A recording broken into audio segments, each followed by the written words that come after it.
Okay, here we are, deer season.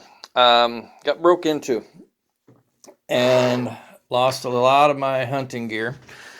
Not all of it, but some of it were key items that were important to me. And I'm in the middle of the deer season, and I live in North Dakota. I'm a long way from Cabela's or Shields or Mills Fleet Farm, and I know that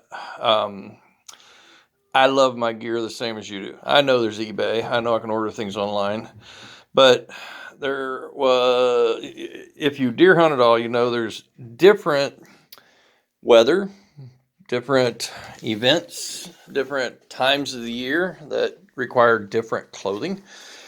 And one of the things that I was working on, I learned it last year, that you could take these if you're duck hunting and open them up, shake them up, throw them up on the dash, and when you get to where you're going to duck hunt, you can take them out and take some painter's tape, throw them on the top of your sock, and just tape them to the top of your sock. They don't have to be the toe ones, as long as they'll fit in back in the boot. And I liked that real well. I did. It worked real well, and I can buy big packages of these up here, pretty inexpensive. That being said, when I go hunting, I'm older. I'm 53. Every year I get colder quicker. And one of my problem areas is the back of my neck. It gets cold. It don't matter which hat I have on. If it's cold out, I get cold quick. My feet get cold quick and the back of my neck gets cold quick. And once I catch a chill, the rest of me gets cold. So when I got broken into, I lost one of my favorite hats. Loved that hat. It's absolutely great hat. This hat I found last year for different weather, but if it was going to be colder, I'd want something better than this.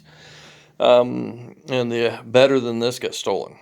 So that being said, it's not that cold out yet, and I can still wear these to cover my face, but I know that one of the first things that's going to get cold is my neck. I had this old hat, which used to have a top on it, and I cut the top off of it. This is because we're in the middle of deer season. I don't have time to go running around shopping looking for something like this. This is probably out there somewhere.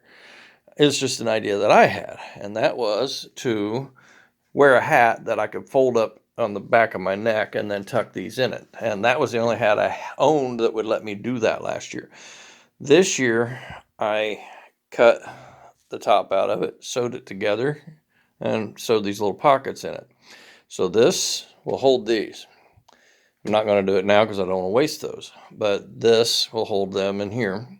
This will go around the back of my neck. Now I got heat right on the back of my neck, right where the cold and the draft and the wind blows through, right where I used to grow really long hair trying to protect that area. That's going to have an actual heat source on the back of my neck for the first 3 hours when I'm hunting. That being said, I don't like the way this looks, so I want to cover it up. This will cover it up, and that will warm up the top of my head. What this won't do is keep my face super warm on a really cold day, and that's where that other hat would have really been nice to have. And if I ever get a chance to find that hat again, I'll buy it. But I looked online and I'm not seeing anything that resembles it. It was basically a hat just like this one, only it was made out of well, not that stuff. I can't remember what they call it, but it's the furrier stuff that's really super quiet. It was made out of this stuff. I can't remember exactly what to call it, but it was made out of that stuff. And it was absolutely great to wear. I loved that hat, but it still didn't keep the back of my neck good enough, and it still didn't have the ability to hold the heaters. And you don't want the heaters right on your skin, so that's where this comes in. But I think I'm going to be a warmer puppy for a lot longer this year in the woods, because I also wear those in my hunting boots when I hunt. I lost my hunting boots in that stealing part, and I went old school. When I was younger, first started deer hunting, I wasn't rich. We were in Indiana. Our gear really wasn't up to what you can spend a lot of money on out there. And I found that if I take a pair of rubber boots, the old rubber boots that are pullovers, pull them over my tennis shoes, which I normally would not want to wear in the woods. But if I put those over my tennis shoes, not over big, heavy boots, but over my tennis shoes, and have those toe heaters in them. That was something that's going to be added to it. But for whatever reason, those kept my feet warmer than anything else many years ago. And it was all about having that thermal gap, if you will.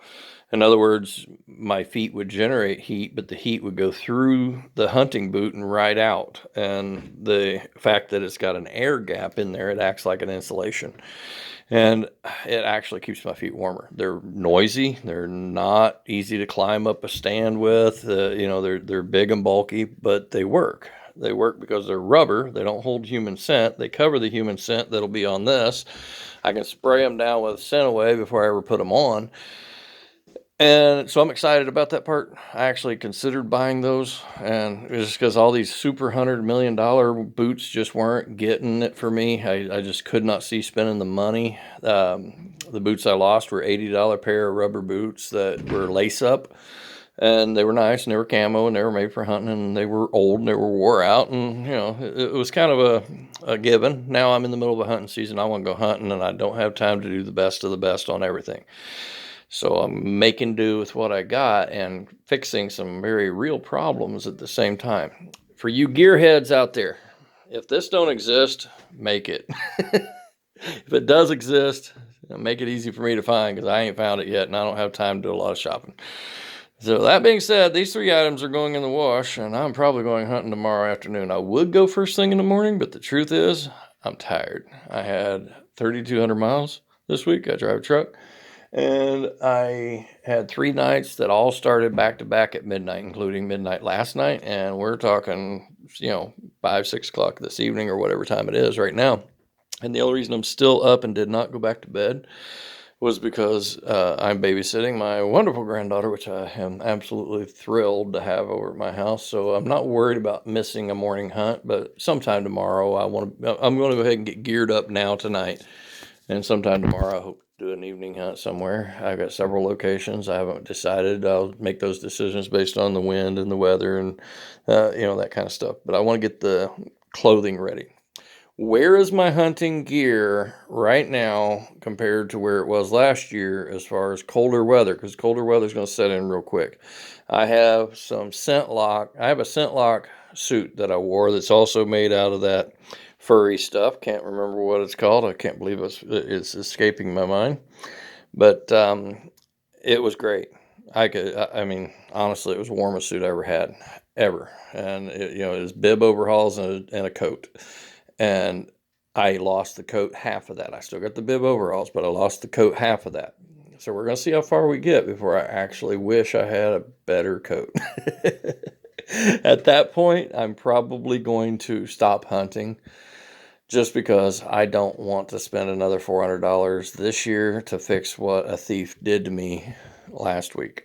Got no use for a thief. He did throw a monkey wrench into my situation, but I'm going to continue forward. It's still good enough weather that I don't have to worry about the super cold stuff yet.